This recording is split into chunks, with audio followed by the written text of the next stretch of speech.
the pieces don't fit. It seems like. Now they should fit. It's like a puzzle. Sometimes you get a puzzle and you're like, this piece fits. Oh, wait, it's a little bit off. Does it really fit?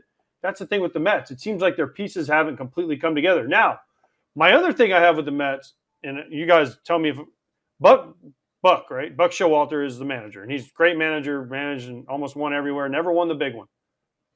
Is he too veteran heavy? Is it his decision? You're saying Yes. like Mauricio, Buck has power. Mauricio and Vientos in the minors? I'm just saying, like I watched the game yesterday. Tommy Hunter pitched great for a long time. Should he be on that team? Baltimore. Should he be on the team? He's got a 7.5 ERA. Okay, and I get it. He's kind of the guy that comes in and just eats crappy innings. But at the same time, I'm watching it and I'm like, no offense to some of their veteran guys they have.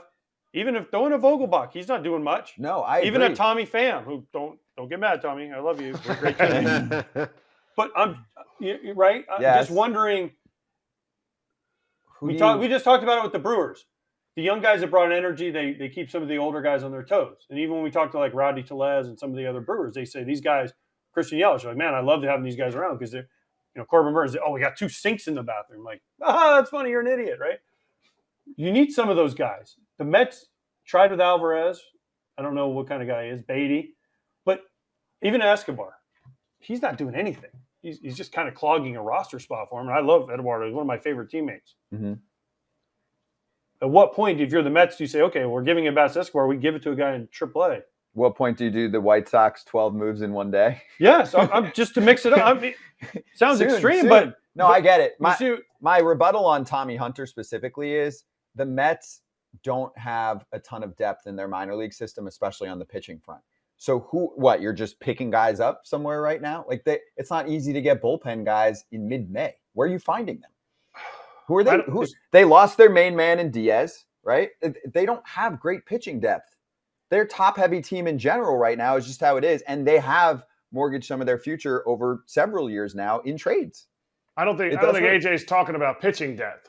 I think AJ's talking about the energy that everyday guys bring.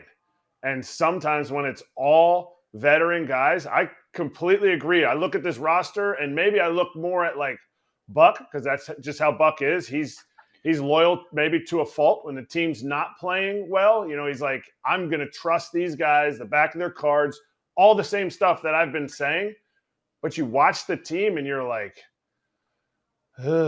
maybe there does need to be some energy infused. And that's kind of what I see sometimes with the Yankees. They need that energy. They need a Volpe up there, whether he was hitting 190 or now he's starting to get better. They need a Cabrera up there.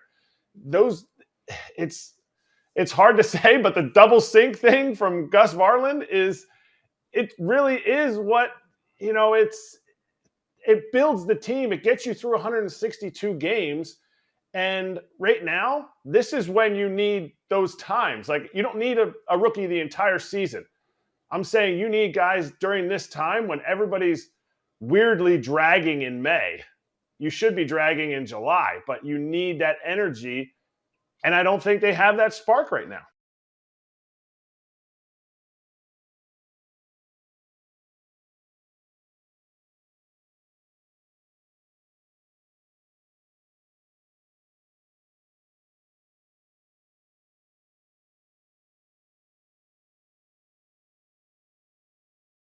All those veterans and no leadership.